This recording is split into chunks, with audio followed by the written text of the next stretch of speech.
Hi guys. Kuna kitu nataka kuaddress ya Oga Obinna. Kuna ile wakati Oga Obinna, ule jamaa mrefu ule Goliathi wa Bungoma alikuja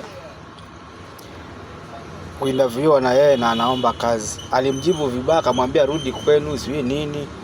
Rudi Bungoma mwanzo sijui nini. Akamuongelesha maneno mabaya na nikamkanya, nikamwambia Obinna hapa au kuongelesha mtu vizuri kwa sababu hujasalimia Mungu kwa mkono na kila mtu anatiaga bidii kwa upande wake.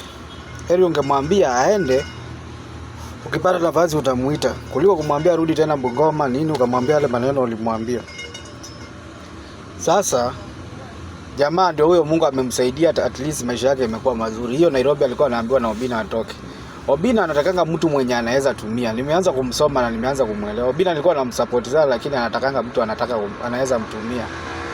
Alivyoona demo wa Facebook ameendelea sana, alimchukua akamweka pale na akaanza kumuita baby, anajifanya ni kama amemuoa amtumie.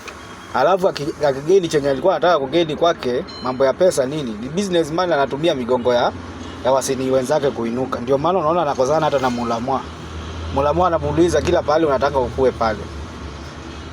Sasa demo wa Facebook na huyu jamaa alikuwa anajiita hiyo alikuwa anajifanya mwanamke, anajiita nini sana jina yake, alikuwa anajiita nani? Sasa hii ametoka na yeye. Alivyomwona ameanza kutrade akamchukua. Akakaa na yeye ni kama amemtumia akapata faida kwake akamrusha. Sasa hii ndio anachukua Queen Keke, huyu Queen Keke wa huyu jamaa. Sasa hii ameanza kumuita Queen Obinna.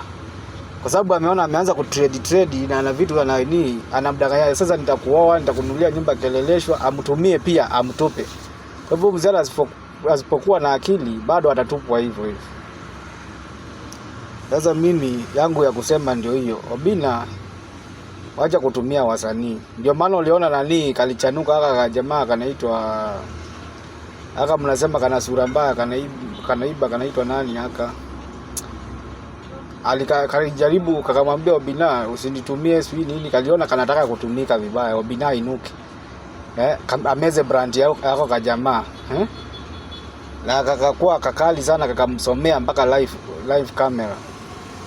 Sasa ndio nawaambia jamaa, Obinna msipoangaliana na yeye atawamaliza brand zenu yake ikiendelea kujengeka. Sina mengi ni